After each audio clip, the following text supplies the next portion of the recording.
안녕하십니까 성도 여러분, 최송수 목사의 말씀 묵상 시간입니다.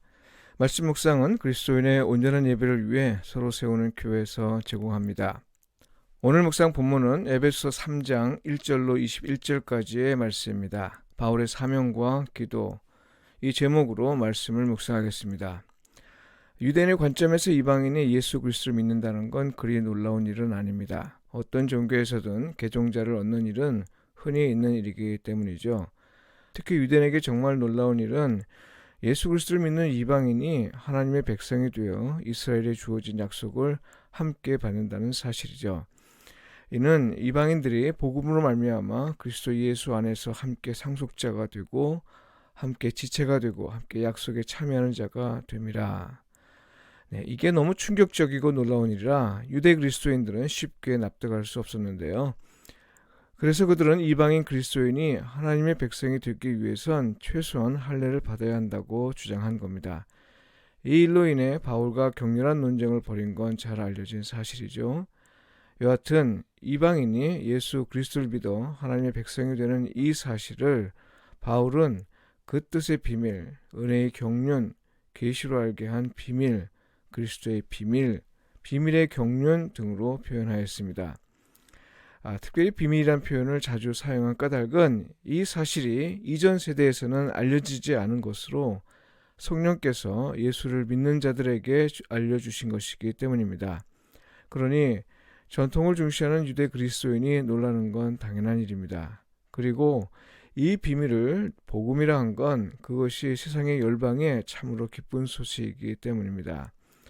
바울은 이 복음을 위하여 사도로 부름을 받았으며 그건 성령의 능력에 힘입어 하는 일이고 또한 은혜로 주어진 일이라 말합니다. 그리스도 예수의 일로 갇힌 자 되고 또 그의 능력에 역사하시는 대로 사명을 감당한다라는 말은 복음을 위하여 애쓰는 일이 자기 뜻에 따른 것도 아니고 또한 쉽지도 않은 일임을 시사합니다. 사실 에베소서는 바울이 옥에 갇혀 있을 때 쓴 것이거든요. 옥에 갇혀 있으면서 겪는 고통으로 인해 스스로 실망할 수 있음에도 불구하고 바울은 오히려 성도들을 위로하면서 낙심하지 말라, 이는 너희의 영광이니라 이렇게 말합니다. 어려움을 감당하는 일이 자기 능력에서 비롯한 것이 아니라 성령께서 역사하신 결과라 이렇게 말한 거죠.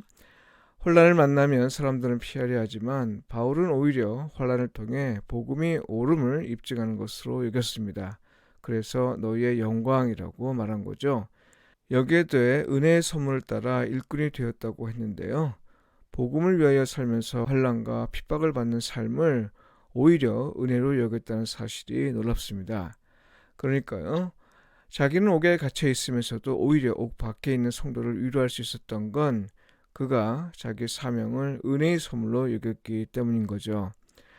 그가 자기 사명을 은혜로 여긴 사실을 아주 잘 말해주는 건 8절 표현에서 알 수 있습니다. 바울은 이방인을 위해 복음을 전하는 일을 맡은 자신을 가리켜 이렇게 말합니다.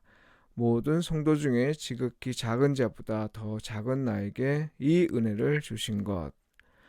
여러분, 만일 바울처럼 주의 일을 은혜로만 여길 수 있다면요, 우리에게 일어나는 어떤 일에 대해서도 우리는 감사할 수 있을 겁니다. 어려운 일이라고 피하지 않을 것이고요. 힘겨운 삶을 살아가게 되고 심지어 고통이 가중되는 일이라도 복음을 위해서라면 중단하지 않을 겁니다. 세상과 타협하는 일은 더더욱 없을 겁니다. 그러니까 관건은 우리에게 주어진 일과 과제를 은혜로 보느냐 그렇지 않느냐 하는 겁니다. 교회 직분, 직장, 가사, 학업, 알바 등 이것 자체가 복음과 무관하다면 우리는 이 일을 은혜로 받아들이기 쉽지 않습니다. 그러나 우리의 일거수일투족이 복음을 위한 것이라면, 다시 말해서 예수 그리스도의 은혜와 사랑과 그것의 풍성함을 나타내기 위한 삶, 곧 이웃을 위한 삶, 그 삶 자체를 예배로 이해한다면 모든 건 은혜입니다. 자기 사명을 은혜로 받아들인 바울이기에 비록 자기는 옥중에 머물러 있으면서 쉽지 않은 하루하루를 보내고 있더라도 그는 두려움과 불안과 염려에 빠져 있을 수 있는 교회를 위한 중재 기도를 드릴 수 있었습니다. 그 내용을 보면요. 기도는 첫째, 각 족속에게 이름을 주셨다는 건 모든 민족에게 사명을 주셨다는 사실을 전제하고 드려지고 있습니다. 둘째, 속사람을 능력으로 강건하게 하시길 기도하고 있는데요. 속사람은 당시 인간의 중심으로 여겨지는 마음을 의미합니다. 오늘날의 의미에서 마음보다는 당시의 맥락에서 이해해야 합니다. 다시 말해서 인격의 중심이면서 하나님과 소통하는 주체인 거죠. 지정의를 매개로 사람과의 관계는 물론이고 영적 차원에서 하나님과의 관계에서 상호작용하는 인간을 말합니다. 바울은 기도를 통해 속사람이 강건해질 필요성을 강조한 것이죠. 무슨 말인가 하면요. 하나님과 사람과의 관계에서 강건해진다는 건 그리스도인은 어떤 상황에서도 온전한 예배자로서 사는 일에 흔들리지 않는 그런 사람이어야 한다는 뜻입니다. 셋째, 이 일을 위해 그리스도가 우리의 마음을 당신의 거처로 삼으시고 또한 성도가 서로 사랑에 지속하기를 기도합니다. 복음을 위한 삶이 사람의 힘으로는 가능하지 않기 때문입니다. 끝으로 넷째, 그리스도의 거처가 되고 또한 서로 사랑함으로써 우리가 그리스도의 사랑의 너비와 길이와 높이와 깊이를 깨달아 알기를 기도하고 있습니다. 왜냐하면 그리스도의 사랑을 참으로 깨달을 때 그때 비로소 하나님은 우리 가운데 거하시면서 우리에게 충만하게 역사하신다고 생각하기 때문입니다. 오늘도 주 안에 거하시면서 복음을 위한 사명을 은혜의 선물로 여기며 성도를 위해 기도하는 일에서 성령님의 인도하심을 받으시길 바라고요. 하나님과 이웃에게 복음에 합당하게 반응하며 사시길 축복하며 기도합니다. 기도드리겠습니다. 주님, 복음을 통해 우리가 예수 그리스도를 믿어 하나님의 백성이 되었습니다. 바라건대 주께서 맡기신 사역을 감당할 때 은혜의 선물로 여겨 감사함으로 받게 하소서. 그리하여 어떤 상황에서도 온전한 예배자로 사는데 부족하지 않게 하소서.